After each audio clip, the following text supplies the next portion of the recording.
Okay, folks, turn 25. First of all, Nazca sent us 55 gold, which was the income from this province, I think, last turn that he took. But on top of that, it's been kind of a slightly disappointing turn. In some ways, not in other ways.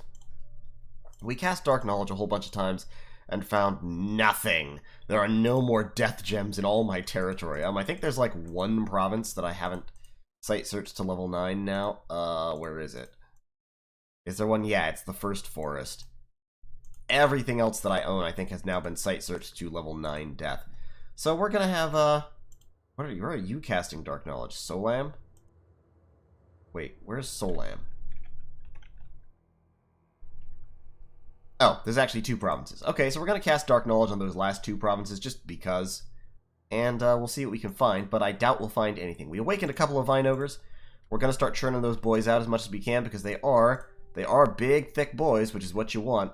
They've only got 9 prot, and their stats are just absolute, utter garbage. Especially here in a cave, but even so, their stats are not good. They don't really do damage or anything, or even live very long, but they're pierce and blunt resistance, and you can, if you have earth magic, which I have a little bit of at least, you can buff their prot. Plus, they're mindless, so they're not vulnerable to some spells, which is good because their magic resistance is fucking 5. So if they were vulnerable to, say, Enslave Mind, that would be very, very bad. But they're not, which makes them very, very good chaff, because 55 hit points, solid. They will, however, burn to death by my flaming arrows, so, you know, pros, cons, pluses, minuses. We're recruiting a few more Machaka hoplites and some more pygmies up there. Over there, we're back to recruiting our double priest plus some pygmies. Completely out of money right now because I am building that lab over here in the Forest of Pine so that I can start churning out horticulturists slowly, which will give me some efficient research, plus a little bit of nature and potentially a little bit of water magic, which up until now I have not had. That would be nice. Very, very nice. So we're going to have we're casting Dark Knowledge on Solam, right? Where's Solam again? That's that one. You can actually research. We can have you cast Dark Knowledge on Solam. Yeah, because that'll save me a couple of research points. Down here, we're actually going to swap that Sorcerer out for a Witch Doctor because we are short on funds. Up here, still pumping out 2 Scouts per turn. Our Black Sorcerer will be out next turn. Up here, actually, I'll tell you what, does that 118 gold really do anything for us right at the moment? Oh, yeah. It gives us more pygmies. Great. Excellent. More tiny bowmen. More tiny bowmen is always better. And then we have just enough gold for, like 1 dude. Boop. There we go. So, these troops right here, we've got some black hunters, couple of hoplites, 1 spider knight, and some random spiders. Also got 17 pygmies. They're moving out. Now, we did take Vician Forest, or Vician Forest, or whatever you want to call it. And we have cracked the fort. So we pushed right through all their fort defense.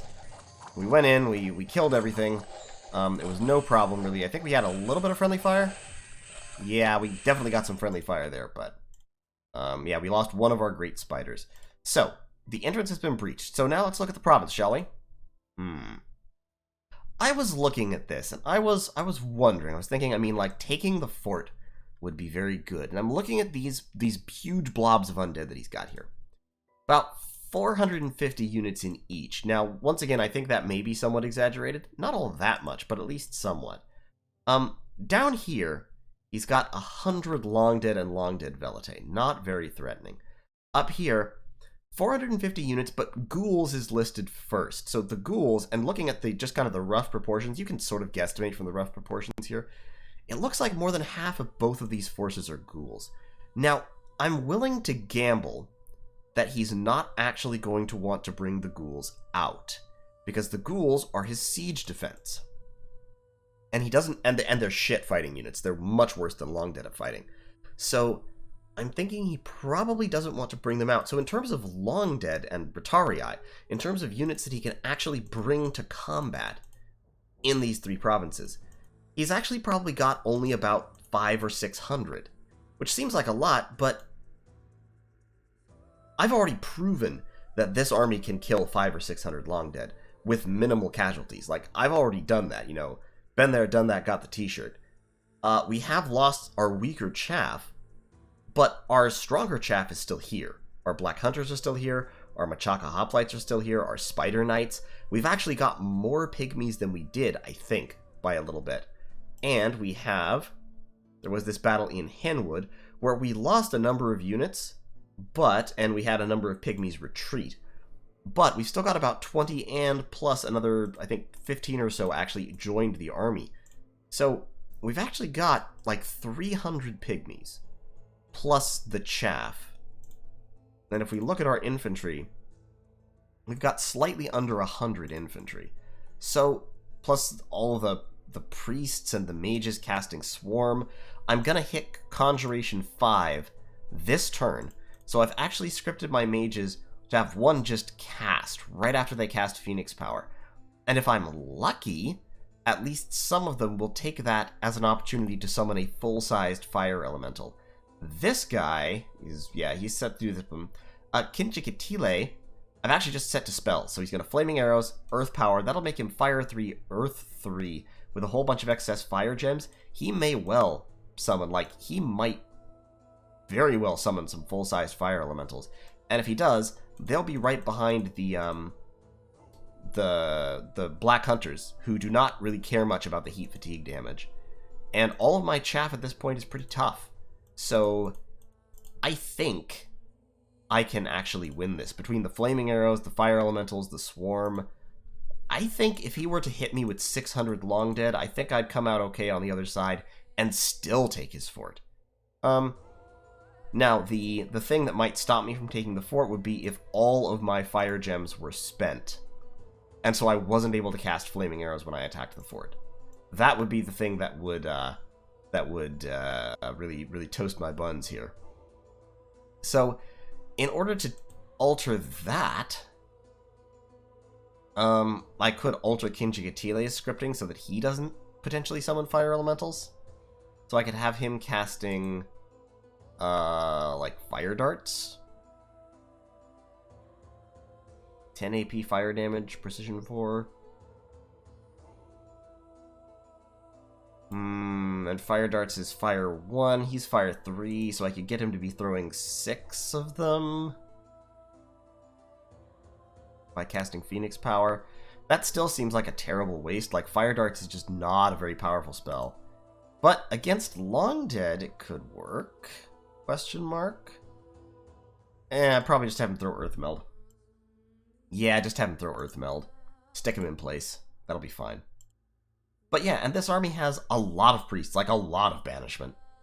Because we've got 1, 2, 3, Prophet, 5, 6, 7, 8, 9, 10.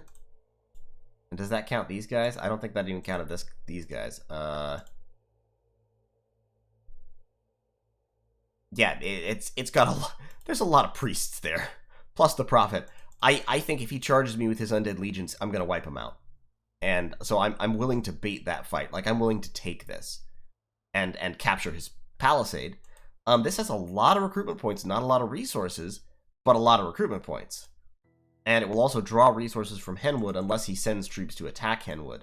I'm going to put like 3 province defense there, so if he sends only a couple of Long Dead, they might actually beat them down. But I'm more interested in just taking Vician Forest. And then, like I said, I can use this as a place to restock gems. I can use it as a place to recruit more pygmies. I can make it absolute hell for him to try and take back, because trying to funnel all those Long Dead through a gateway under fire from flaming arrows, whew, that is a nightmare. Now, unfortunately, I thought Nazca was leaving Centennia, and it looks like he may have forgotten to do that. So this army was just sitting there, and my little pygmy reinforcement force got wiped out. In the process, it looks like they may have actually cleaned out the army.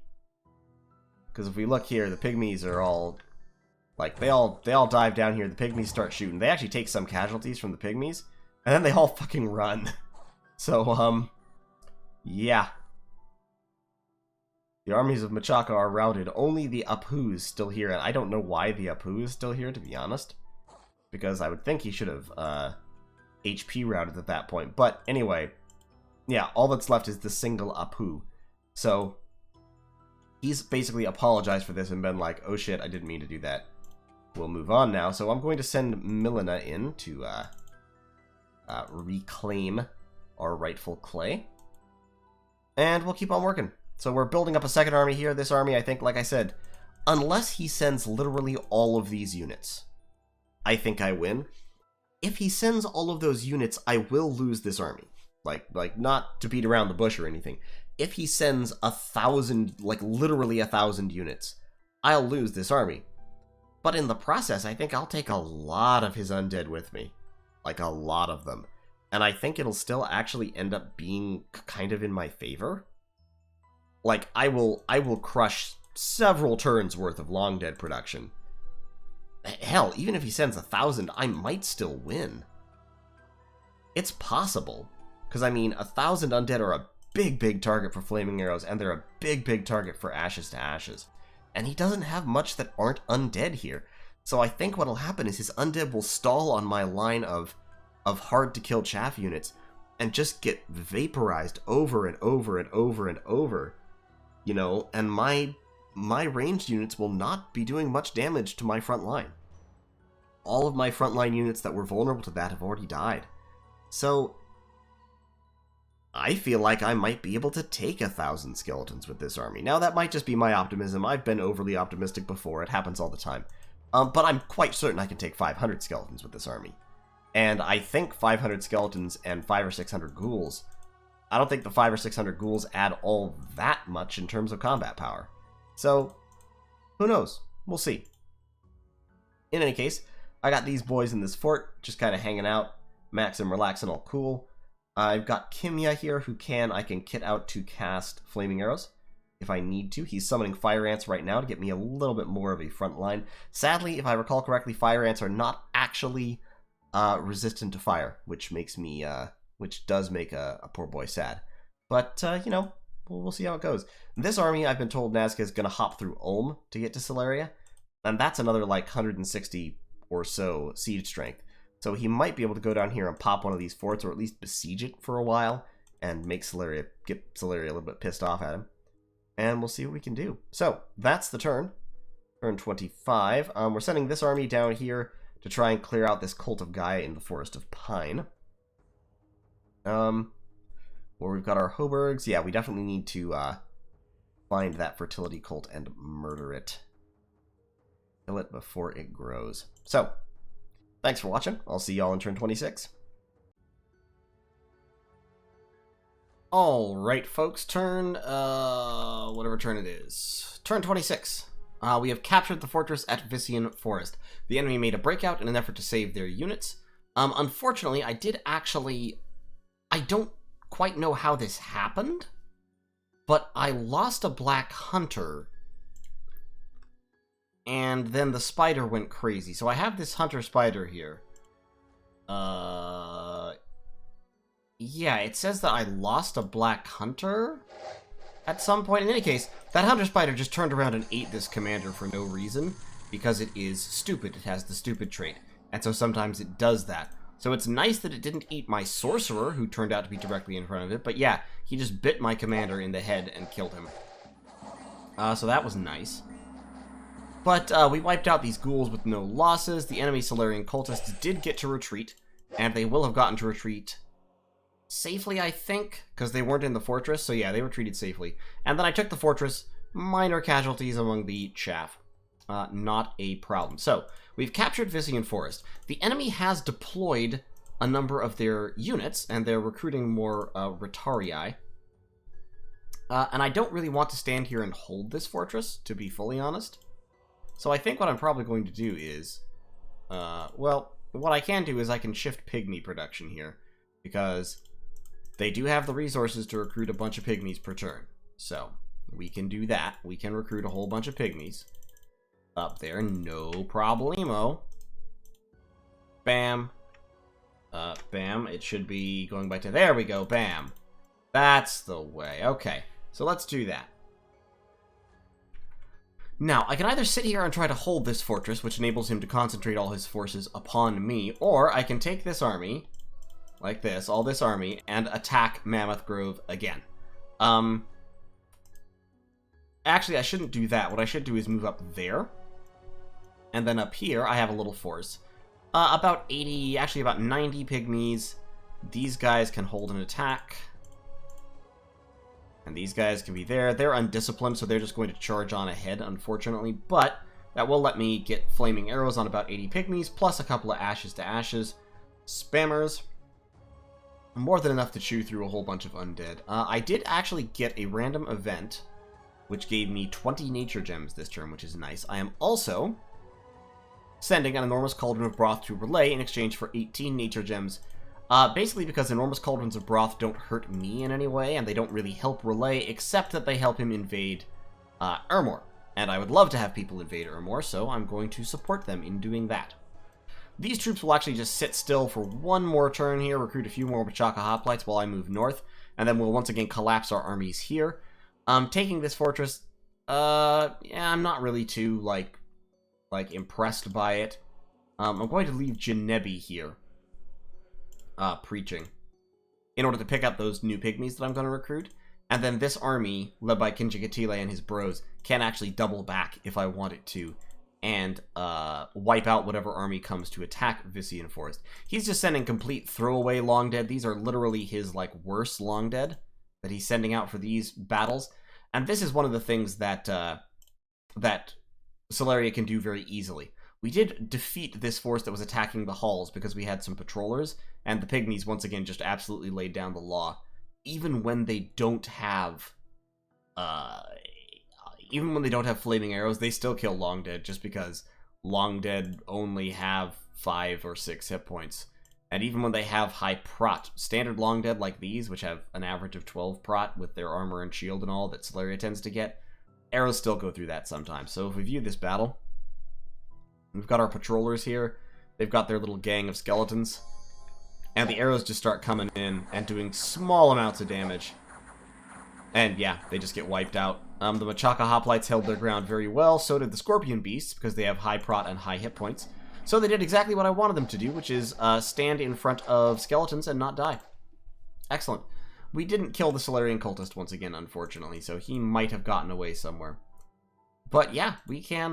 We're gonna keep on pushing. There's actually another palisade over here, and I'm kind of tempted to deploy this army over here to insta-break this palisade and capture it, which would be sort of hilarious.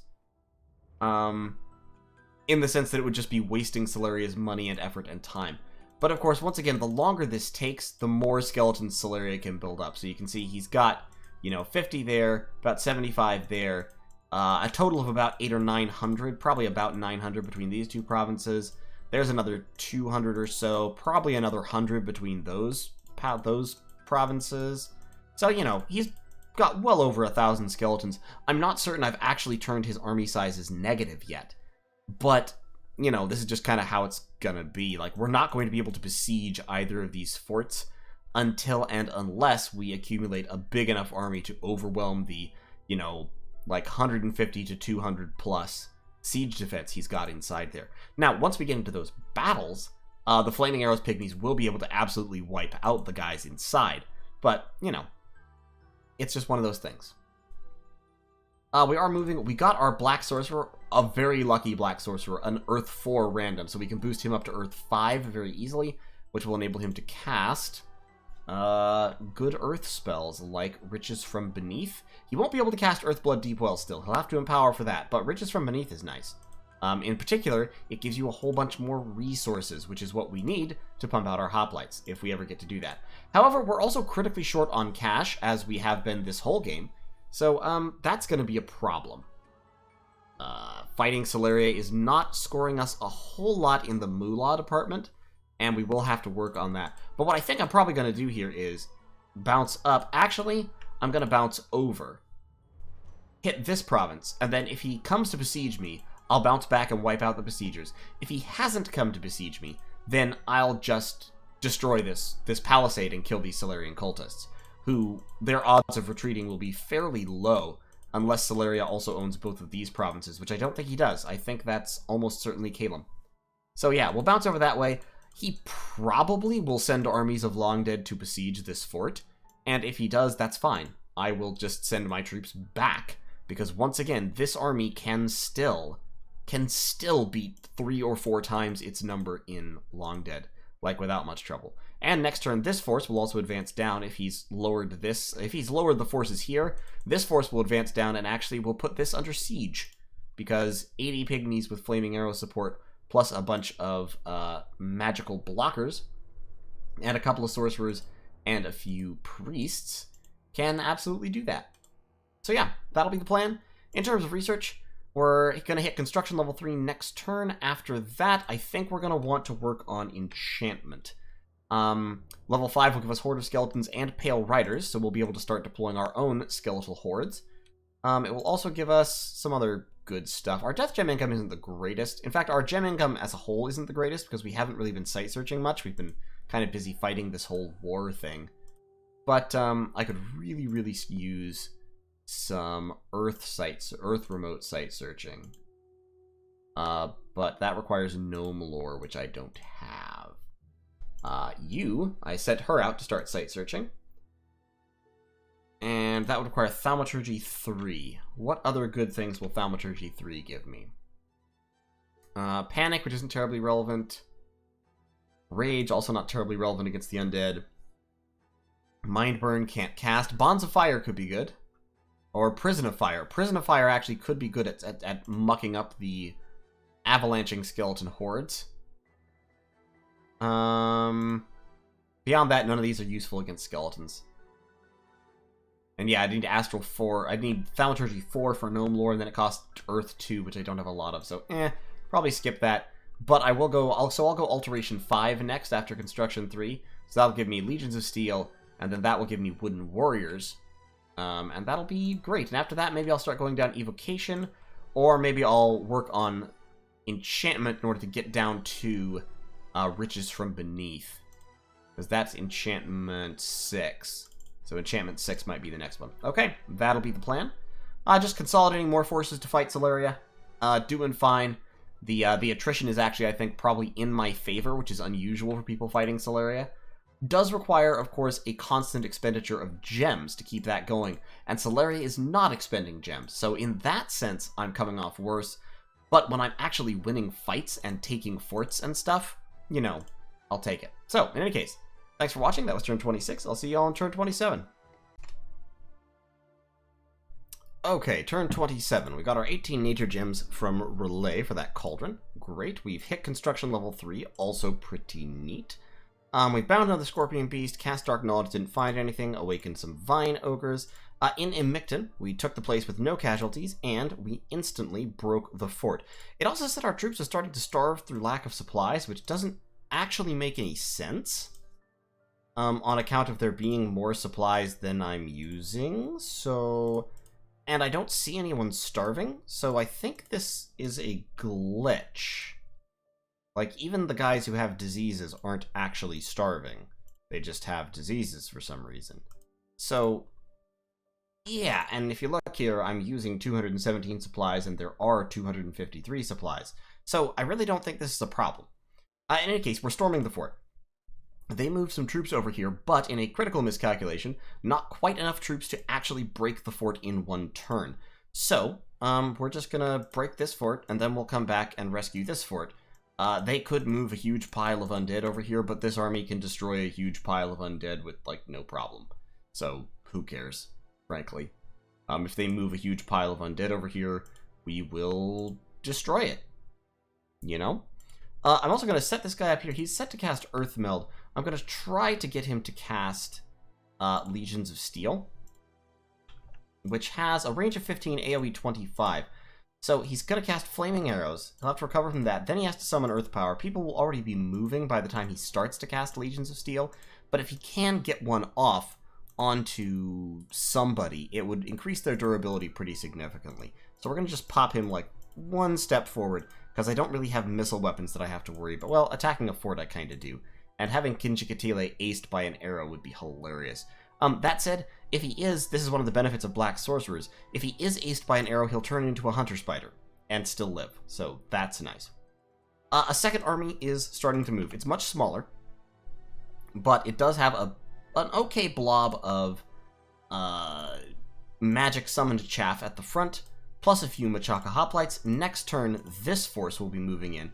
Couple more Machaka hoplites, a bunch of black hunters, one spider knight, and then a whole bunch of pygmies, which will pick up these guys, plus a few more pygmies, and move to join this force that's moving out right now. So we've got 2 priests and Kimya, and then these guys moving up have another 2 priests, plus that third, so a total of 5 priests.